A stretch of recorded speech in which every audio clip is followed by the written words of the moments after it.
একটা আমল তার জীবনী থেকে পাওয়া যায়, এটা পড়ে আমার কাছে এত মানে নিজেকে এত ছোট মনে হচ্ছে যে কাশ যদি এই আমলটা আমি করতে পারতাম।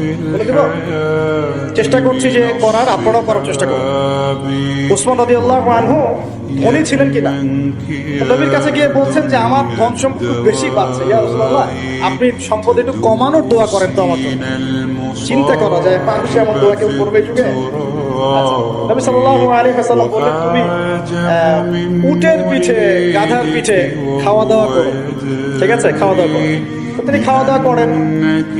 কয়দিন বলতে কতদিন আল্লাহ ভালো জানেন, তিনি এসে বলছেন ইয়া রাসূলুল্লাহ আমার তো সম্পদ আরো আগের চেয়ে বাড়তেছে, দেখি আপনি কি দোয়া করলেন?